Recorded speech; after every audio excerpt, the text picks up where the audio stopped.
Channel sociology with Sangeeta में मैं संगीता स्वागत करती हूँ।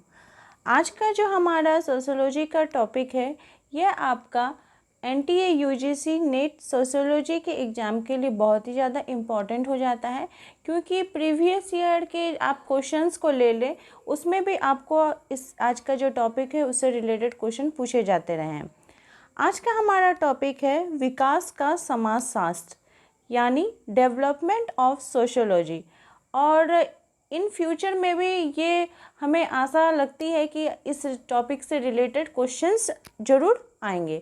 तो चलिए आज के क्लास को लेट ना करते हुए हम लोग स्टार्ट करते हैं।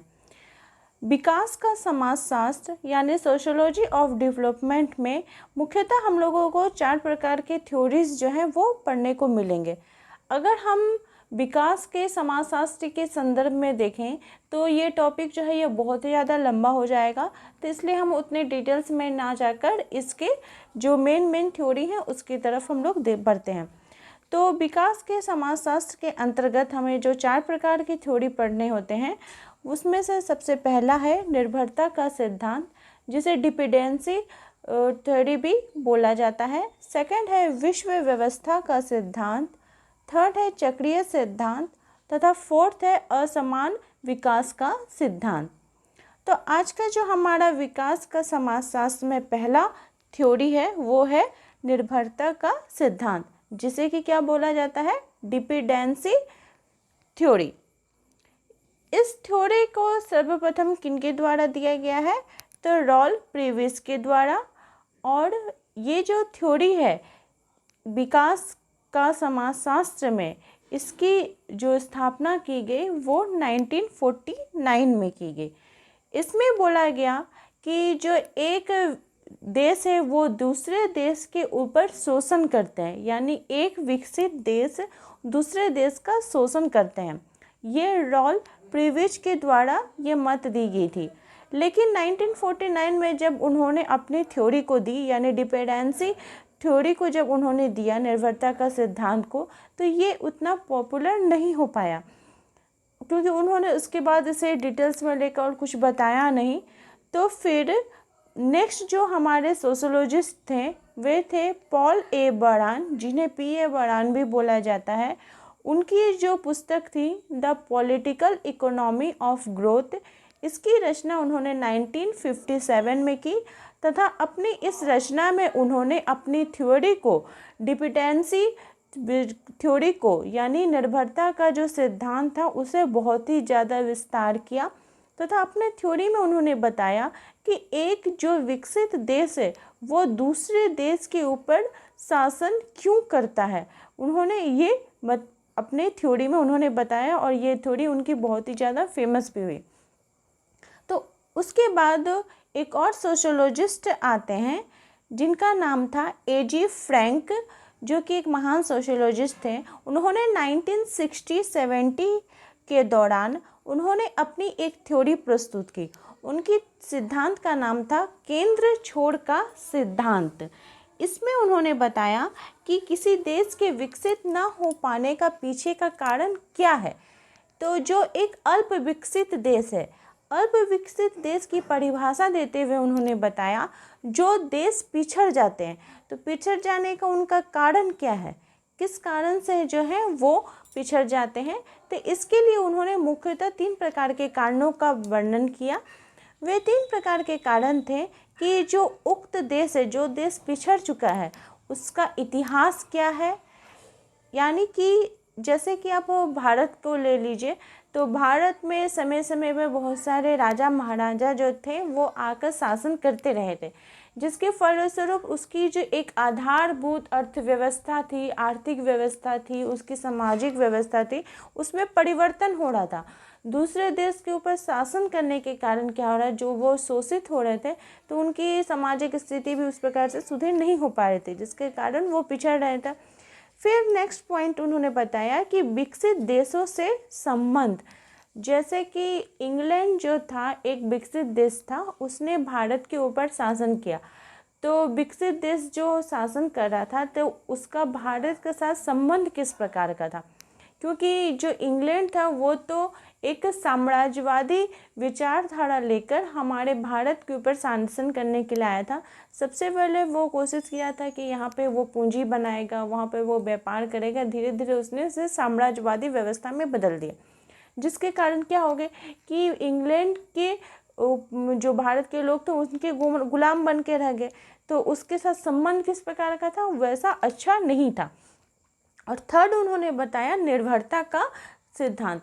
निर्भरता जो था वो केंद्र छोड़ के सिद्धांत के अंतर्गत उन्होंने बताया कि एक देश दूसरे देश के ऊपर क्यों निर्भर कर रहा है, क्योंकि उसके ऊपर उस प्रकार के निर्यात के साधन मौजूद नहीं है, उसके पास उस प्रकार की टेक्नोलॉजी मौजूद नहीं है जिसके कारण वो अपना विकास कर सके। इसके लिए जो एजी फ्रैंक थे उन्होंने बताया कि जो केंद्र छोड़ का सिद्धांत है, इसमें एक केंद्र में एक देश रहता है जो विकसित देश रहता है, और उसके चारों ओर जो देश रहते हैं, ये उसमें उन्होंने बताया कि ये जो देश हो गए ये क्या हो गए, विकासशील देश हो गए, या फिर जो शोषण। ये था एजी फ्रैंक का केंद्र छोड़ का सिद्धांत। अगर पूछा जाए आपसे कि जो डिपेंडेंसी थ्योरी है वो सबसे ज़्यादा फेमस कब हुआ था, तो आप इसका आंसर दीजिएगा 1960 में ये जो थ्योरी थी वो बहुत ही ज़्यादा फेमस हुई थी। चलिए हमारे नेक्स्ट थ्योरी की तरफ हम लोग बढ़ते हैं। हमारा जो नेक्स्ट थ्योरी है वो है गुरनाल मेंडल का। इसमें उन्होंने अपनी जो फेमस पुस्तक है जो कि हमेशा एग्जाम में पूछी जाती भी रही है, एशियन ड्रामा, इसमें उन्होंने चक्रीय सिद्धांत को बताया था। चक्रीय सिद्धांत में उन्होंने बताया कि जो अल्प विकासशील देश हैं उनमें उनका विकास नहीं होने का जो कारण है वो क्या है, असमानता है। जो असमानता है ये इसके लिए बहुत ही ज़्यादा जिम्मेदार है। तो असमानता जो है, फिर इसका इन्होंने दो भागों में इसको वर्णन किया। पहला उन्होंने बताया कि अंतर्राष्ट्रीय असमानता।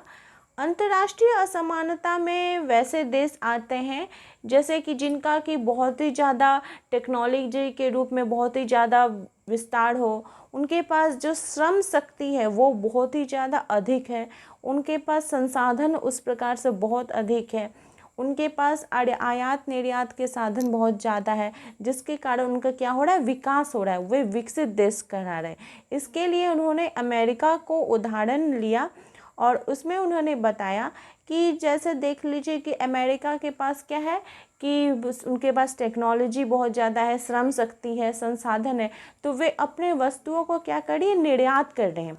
तो जो दूसरे देश हो गए जिनके पास जो अमेरिका निर्यात कर रहा है वस्तु का, उनके पास नहीं है, जैसे भारत की ही अगर बात की जाए तो भारत के पास वह वस्तु नहीं है, तो वो क्या करेगा, उन निर्यात की हुई चीज़ों को अपने देश में आयात करेगा। लेकिन हम अगर कोई चीज़ को लेते हैं तो उसके बदले तो हमें कुछ देना पड़ता है। तो भारत के पास कौन सा संसाधन है, कृषि यहाँ पे बहुत ही अधिक है। तो क्या करेगा कि भारत जो कृषि संसाधन है वो उस विकसित देश में वो निर्यात करेगा।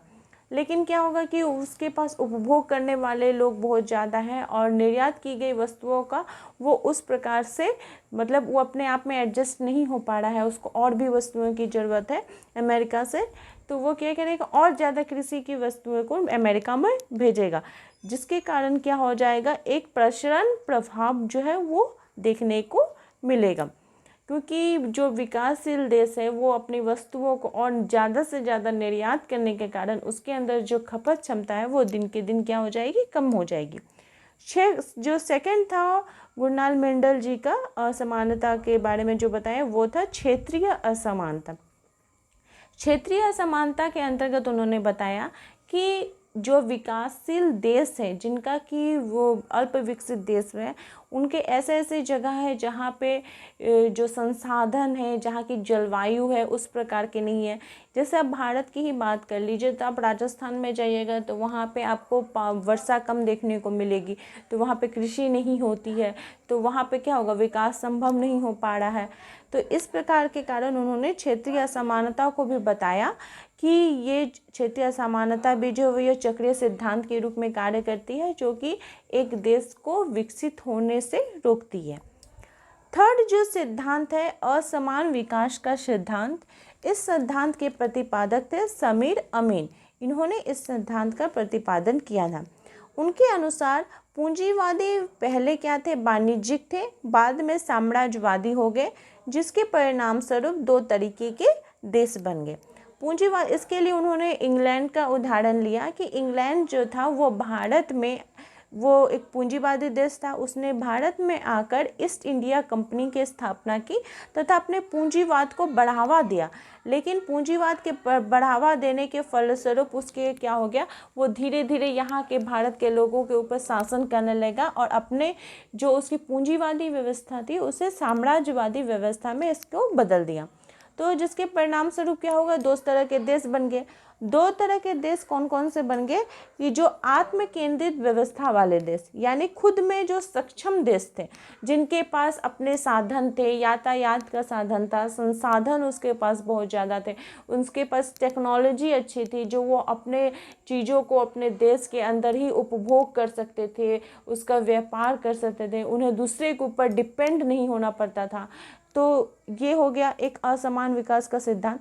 सेकंड, उन्होंने बताया कि परिधीय देश, परिधीय देश के अंतर्गत इन्होंने तीसरी दुनिया के देशों को रखा, जिसमें बताया कि वैसे अल्प विकसित देश जिनके पास अपनी अच्छी टेक्नोलॉजी नहीं है, उनके पास संसाधन नहीं है, उनके पास आयात निर्यात का साधन नहीं है, उनके पास ट्रांसपोर्ट कम है, तो इस प्रकार के जो देश हो गए वो परिधीय देश के अंतर्गत रह गए। इसके लिए उन्होंने बताया कि जैसे भारत में जब अंग्रेज लोग शासन करने के लिए आए थे तो भारत में नील की खेती की जाती थी, जिसको कि धोती के नीचे जो उसका बॉर्डर था उसको रंगने के काम में आता था।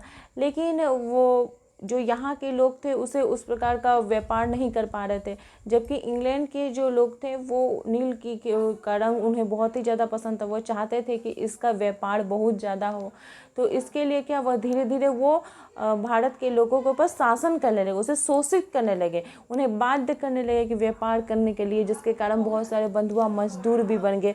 तो इसका उदाहरण देके उन्होंने अपने सिद्धांत को भी बताया। हमारा जो लास्ट थ्योरी है वो है एमेनुएल फिलिस्तीन का विश्व व्यवस्था का सिद्धांत, जिसे वर्ल्ड सिस्टम थ्योरी भी बोला जाता है। इसके अंतर्गत उन्होंने 4 भागों में इसे बांटा है। 4 भाग कौन कौन से हो गए, एक तो हो गया जो केंद्र में देश है, जो कि पूर्णतः कैसा देश है, पूर्णतः विकसित देश है, उसके बाद अपनी सब कुछ अच्छी अच्छी व्यवस्था है। सेकंड, उन्होंने बताया जो परिधीय देश है। थर्ड थी इनकी अर्ध परिधि देश, और फोर्थ था इनका बाह्य क्षेत्र, यानी हम ऐसे भी बोल सकते हैं बाह्य क्षेत्र, अर्ध परिधि, परिधि और केंद्र में, फोर्थ नंबर हो गया केंद्र में। तो जो केंद्र वाले देश थे इसके अंतर्गत एमेनुएल फिलिस्तीन के अनुसार इसमें इंग्लैंड, हॉलैंड, इस प्रकार के देशों को उसमें उन्होंने रखा था, जो उनके अनुसार वैसे देश जो कि बिल्कुल अपना जो व्यापार था अपने देश में ही करते थे, उन्हें बाहर जाने की कोई भी आवश्यकता नहीं थी, वो किसी के ऊपर उन्हें निर्भर रहने की आवश्यकता नहीं थी, और अपना व्यापार, अपने पूंजीवाद को वो अपने देश में ही बढ़ा रहे थे। के बाद फिर नेक्स्ट जो परिधि देश है, परिधि देश के अंतर्गत उन्होंने अमेरिका जैसे देशों को रखा। क्यों रखा, क्योंकि एमेनुएल के अनुसार जो अमेरिका है उसमें शासन की जो व्यवस्था है वो उस प्रकार से उतनी अच्छी नहीं थी, जिसके कारण इसे परिधीय देश के अंतर्गत रखा गया। अब परिधीय देश के अंतर्गत रहने के कारण जो अर्ध परिधि देश के लोग थे उसमें अर्थव्यवस्था की जो स्थिति थी उसमें दिन के दिन गिरावट आने लगे, क्योंकि जो शासन की व्यवस्था थी वो अच्छी नहीं रहने के कारण अर्थव्यवस्था भी थी वो नीचे नीचे धीरे धीरे नीचे की ओर आने लगी। फोर्थ है बाह्य क्षेत्र। बाह्य क्षेत्र के अंतर्गत वैसे देश को रखा गया जो कि अल्प विकासशील थे, जिनका कि विकास पूर्णतः संभव नहीं हो पाया था। तो आई होप आपको आज की जो क्लास है विकास का समाजशास्त्र ये अच्छी प्रकार से समझ में आ गया होगा। अगर आपको ये क्लास हेल्पफुल लगी तो प्लीज़ आप अपने दोस्तों से ज़्यादा शेयर करें, तथा मेरे चैनल पर नए हो तो प्लीज़ सब्सक्राइब करें। मेरे चैनल के साथ बने रहने के लिए आप सभी का धन्यवाद।